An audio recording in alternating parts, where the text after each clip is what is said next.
السلام عليكم ورحمة الله وبركاته. ايه الاخبار؟ عاملين ايه؟ حلوين؟ ازيكم؟ وحشتوني جدا جدا من الفيديو اللي فات لحد دلوقتي. جبت شوية مشتريات وكده، يلا بقى نشوف احنا جبنا ايه مع بعض بالاسعار. انا بحب الكسرات. اول حاجة الكسرات بحب. انا كمان بحب كمان. بص دي شوية حاجات كده جبتهم من سندريلا ستور. ده مكان عندي يعني في المكان اللي انا فيه بيبيع لانجري واكسسوارات وهدايا وطرح وكل الحاجات دي يعني، في شارع الورشة بجوار مسجد الحرمين. المهم جبت الليفة دي كانت عاملة 45 جنيه. الليفة انتوا عارفين طبعا الليفة المغربية دي، هي انا مش عارفة بس هي المفروض ان دي الاصلية، بس انا حاساها ساتين كده او مش عارفة ايه كده. المهم ان هي دي عامله 45 جنيه. المفروض تشوفوها كده وقولوا لي اذا كانت الاصليه ولا لا، اكتبوا لي في الواتس. بس انا لما جبت واحده قبل كده ما كانتش النوع ده، فمش عارفه التانية اللي ما كانتش اصليه ولا دي اللي اصليه، ولا متهيألي ولا ايه. هو نوعها هو ده نوعها اصلا، مش عارفه. المهم ده عامله 45.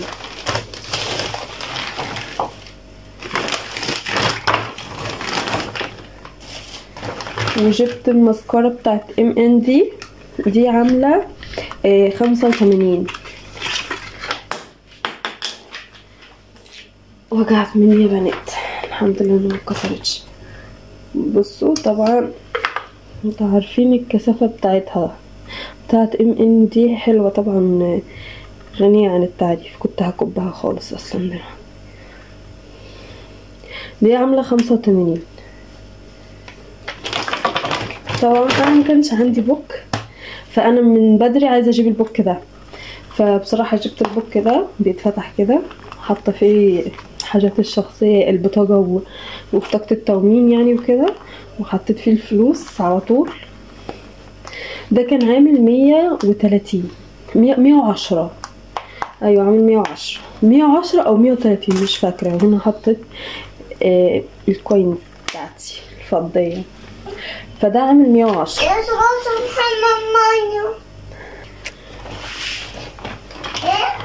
وجبت زبدة الكاكاو دي، طبعا انا بجيبها على طول، ديت لونها كده بتخلي الشفايف لونها كده يعني بينك كده شوية. فدي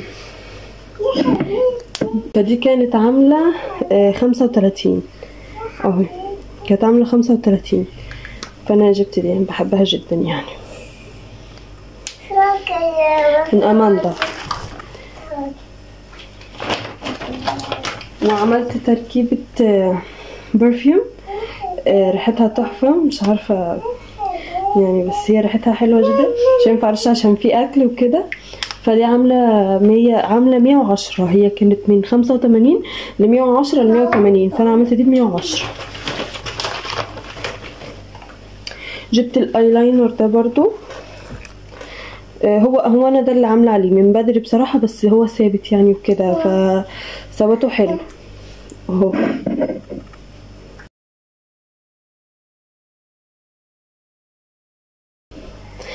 المهم جبت دي برضو كانت عامله 55. دي عامله 55 بس. دي كانت كل الحاجات. بصوا ده اخر حاجه معانا. جبت طقم الحلقان ده، ده كان عامل باين 45، مش عارفه كام بصراحه، بس بصراحه عجبني كده، كيوت في نفسه كده، فراوله. المهم بقى ناخد الحاجات دي كده ونحطها كده ايه على جنب، عشان اوريكم بقى ايه الحاجات اللي انا جبتها برضو من السوق بالمره.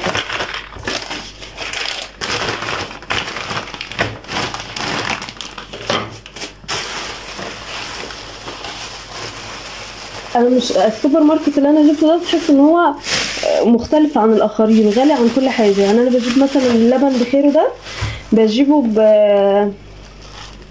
ب3 وبكام ب20، بجيبه ب20، هو ادهولي ب23. وجبت واحده بيبس مقاطعه يا اولاد، محدش يجيبها. وجبت 3 شيبسي بيك شيبس، بيك شيبس عامل التلاتة الواحد ب10 يعني عاملين 30، فجبت ال3 دول. وجبت كرتونة ونص بيض من الأحمر. كرتونة واحدة. جبت كرتونة ونص من البيض الأحمر، ده نص، ودي كرتونة بس هو باين هنا اتفتحت مني واحدة او كده فكبت. هفضي دلوقتي ونشوف الدنيا فيها ايه. الكرتونة كانت عاملة 660 فانا جبت الكرتونة ونص.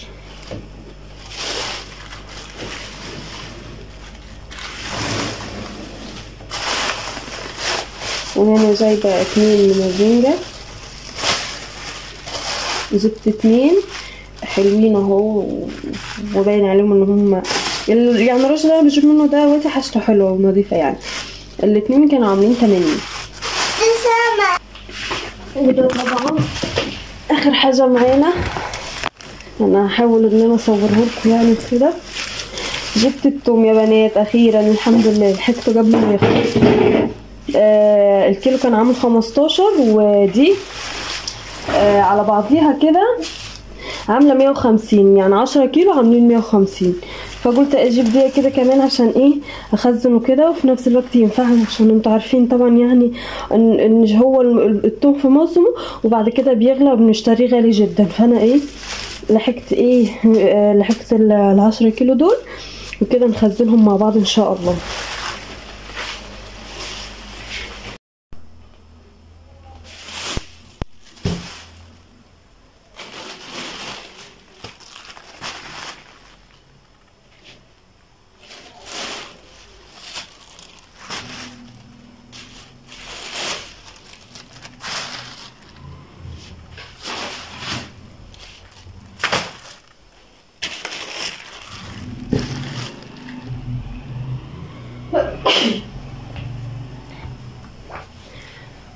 وهنا زي ما انتم شايفين كده جبت شويه حاجات تاني قلت كده اوريهم لكم كده مع بعض زي ما بنعمل كل مره. انا وريتكم المشتريات بتاعت بصوا هو الشويه اللي انتم شفتوهم في الاول دول ده في يوم وده في يوم تاني. بصوا بقى جبت ايه. لو بصوا هوريكم الكنتالوب ده عشان ايه اوريكم خليه في الاخر. جبت كيلو كلور بالمنظفات. كيلو الكلور عامل 6 جنيه. وكيلو اريال سايل ده عامل 20.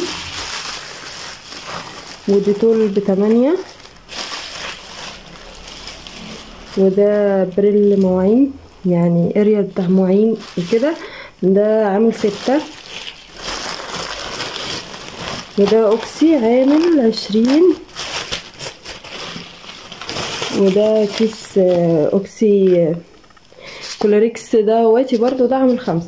فدي في منظفات للغسيل وكده. جبت ايه كمان من ضمن المنظفات جبت عرض نونو ده الاتنين مع بعض. دي ازازة كبيرة ودي كمان الزيت والشامبو عاملين 150 فجبت الاتنين دول مع بعض.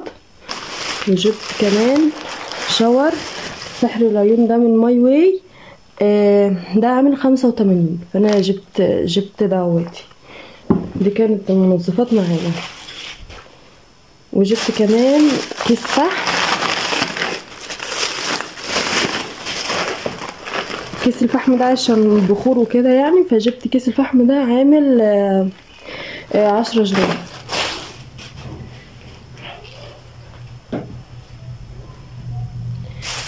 وهنا جبت 3 كنتالوبات دول وزنتهم كانوا عاملين 23 فانا جبت 3 دول بس. هي الحاجه دي الوحيده اللي انا جبتها من عندي بتاعت دول.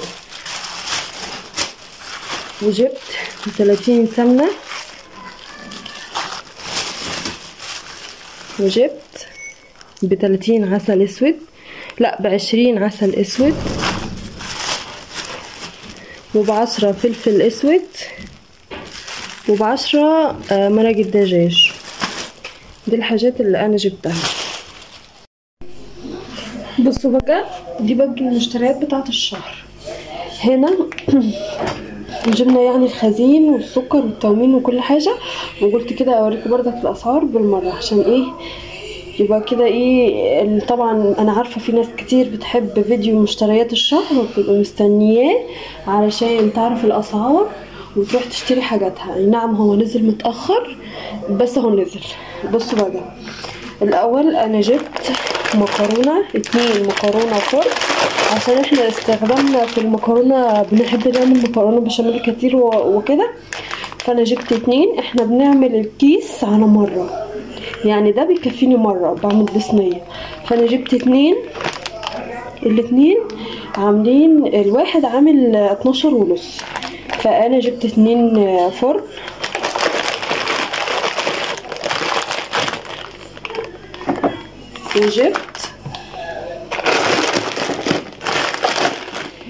جبت جزازتين زيت التقوى. الجزازة عاملة 50، الجزازة عاملة 55. في واحدة انا فاتحاهم، دي انا فاتحاها بستخدمها بس دول للطبيخ، بستخدمها يعني ايه، هعمل طبيخ كده يعني، فجايبة الزيت ده للطبيخ. فالاتنين عاملين، الواحدة عاملة 55، الاتنين ب110. جبت 4 كيلو رز، 1 2 3 4.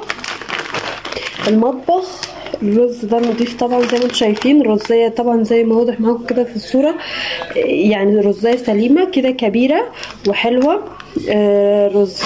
كيلو الرز عامل 30 جنيه، فانا جبت 4 كيلو علشان يكفوني يعني لحد اخر الشهر ان شاء الله.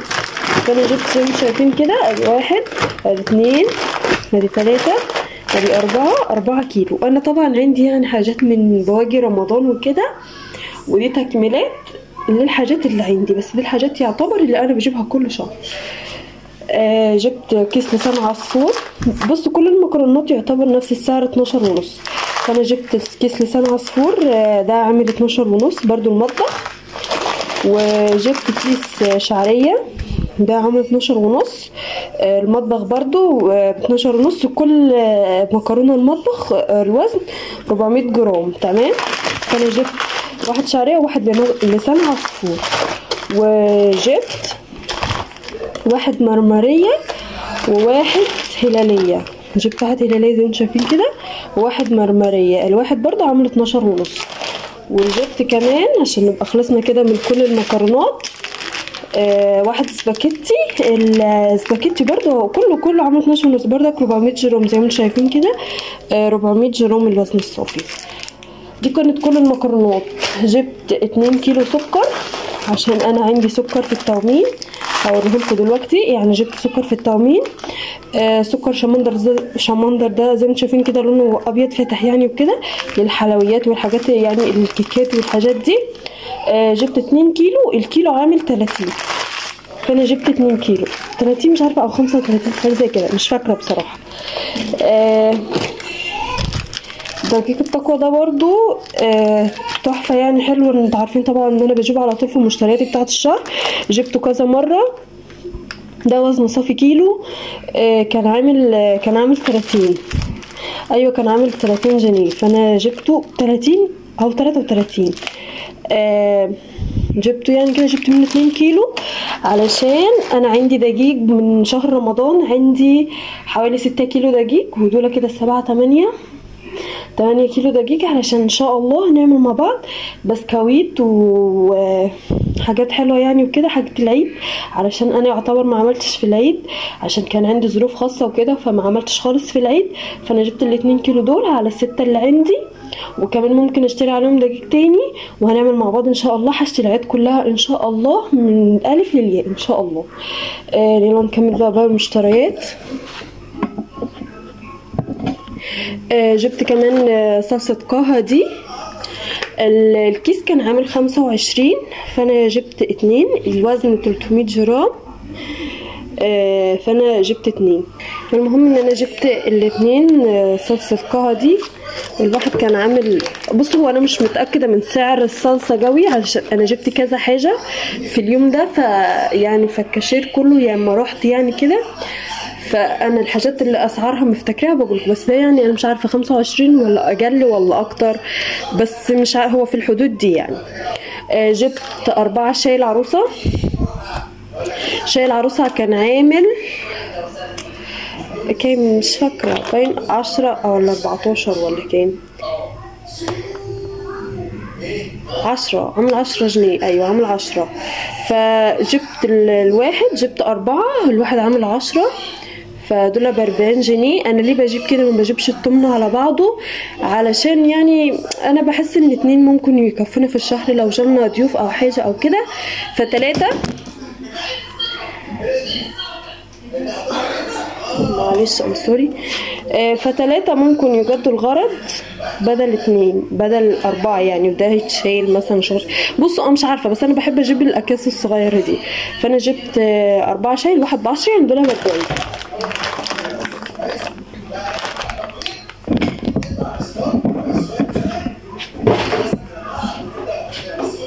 هنا بقى طبعا انتوا عارفين زياده التومين اللي طالعه اليومين دول، احنا طلعت لنا زياده التومين، فعلشان كده التومين بتاع المره دي اكتر عن كل شهر.